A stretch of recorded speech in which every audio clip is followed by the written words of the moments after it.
Kamis siang 20 Maret 2025, Wali Kota Jayapura Abisayarolo menggelar pertemuan bersama masyarakat adat Ondoafi Besar Tobati Enggros, Yohan Hamadi, bersama para kepala suku. Pertemuan yang digelar tertutup itu untuk membahas aksi pemalangan yang dilakukan masyarakat adat.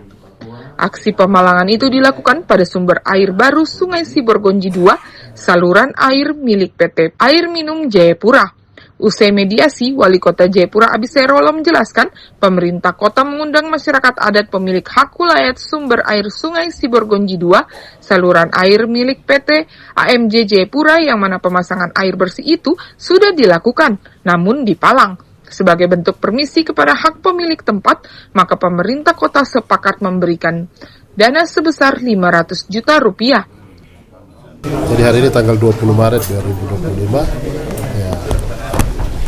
kita mengundang masyarakat yang pemilik hak wilayah atas air sumber Honje 2, yang mana air pemasangan air bersih itu sudah dilakukan namun dipalang, dan puji Tuhan hari ini kita mengundang dan kita boleh berbicara dari hati ke hati, dan akhirnya kita sudah sepakati untuk air minumnya harus tetap dikerjakan dan jalan, karena air itu merupakan hajat hidup banyak orang, seluruh umat yang ada di kota ini, sehingga itu air harus dikerjakan dan sudah disepakati semua, baik Bapak Ondo Besar Tobati Enggros dan kepala-kepala suku dan kita semua. Juga dari provinsi, Pak Ketua Komisi 4 bersama teman-teman komisi yang hadir, Pak Kepala Dinas PU Provinsi, Pak Direktur PDAM, Kapolsek, Kapolres, dan kita semua. Di tempat yang sama, Amos Wenda selaku Kepala Dinas PUPR Provinsi Papua mengatakan, dengan adanya kehadiran dari Wali Kota Jayapura, ada yang mengobati Dinas PUPR Provinsi Papua dan mama-mama yang di dapur Tanah Hitam dan juga Entrop hingga di Polimak. Hal ini karena segala kebutuhan air di setiap rumah akan segera terlaksanakan. Ya, dengan kehadirannya Bapak Wali Kota Provinsi Papua yang ada mengobati Dinas PUPR Provinsi, mengobati mama-mama yang di dapur di Tanah Hitam sekitarnya, dan juga Entrop dan sampai di Polimak. Kenapa mengobati? Segala kebutuhan air itu dari yang anak TK sampai dengan orang yang sudah pejabat sampai dengan anak kecil itu butuh air. Tapi hambatan yang terjadi ini beberapa waktu yang lalu kita sudah upaya yang kita sudah lakukan.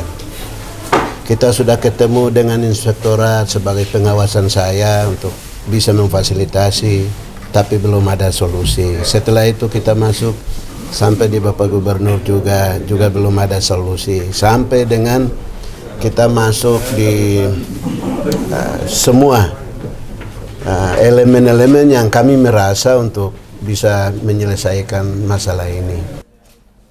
Sementara itu, Direktur PT AMJ Jayapura, Entis Sutisna menjelaskan, sumber air Siborgonji II merupakan sumber air baru yang akan memasok ke kota Jayapura dengan kapasitas 100 liter air per detik yang akan dimanfaatkan. Dengan kapasitas seperti itu, estimasi yang pertama bisa meningkatkan volume air kepada masyarakat.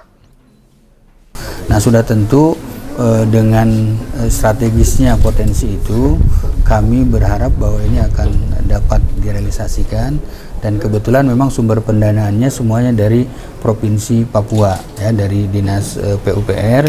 Namun untuk usulan proposal dan desain memang kami sendiri yang membuat dan merancang. Nah, harapan kami mudah-mudahan dengan telah disepakatinya komitmen dari para Ondoafi dengan pemerintah kota, ini bisa segera untuk merampungkan kembali pembangunannya. Namun kebetulan pada saat ini jangka waktu pelaksanaannya sudah tuntas, dan kebetulan saat ini lagi di opnam ataupun diaudit oleh BPK, ya. Ketua Komisi 4 DPR Papua, John Betaubun, juga menjelaskan persoalan aksi pemalangan Sungai Siborgonji sudah terjadi sejak tahun 2024 lalu, sebelum Abisayarolo menjadi Wali Kota Jayapura. Persoalan ini dari tahun lalu, dan beliau belum jadi Wali Kota. Dan ketika kami Komisi 4 hearing dengan Kepala Dinas PUPR, Kepala Dinas PUPR menjelaskan bahwa pekerjaan ini dia terstop karena ada pemalangan. Itu hearing Komisi 4 dengan Kepala Dinas PUPR. Kemudian hari itu juga kami ditindaklanjuti dengan menyurat kepada Bapak Wali Kota untuk audiens Komisi 4 DPR Papua dan Kepala Dinas PU bersama dengan Pak Wali Kota. Dan tidak lama, hari Kamis kami menyurat, hari Jumat minggu lalu kami pertemuan. Dan hari Jumat pertemuan tidak sampai 1 minggu. Hari ini pertemuan kedua dan kemudian langsung tuntas. Untuk itu, atas nama pimpinan Komisi 4 DPR Papua, kami berikan apresiasi untuk Bapak Kakak Ondo Afi, Bapak Abiserolo. John menambahkan bahwa diketahui nilai proyek Spams Pergonji mencapai sebesar 23 miliar yang secara teknisnya akan disampaikan oleh Kepala Dinas PUPR. Dari Jayapura, Papua, Yesi Riani, JTV mengabarkan.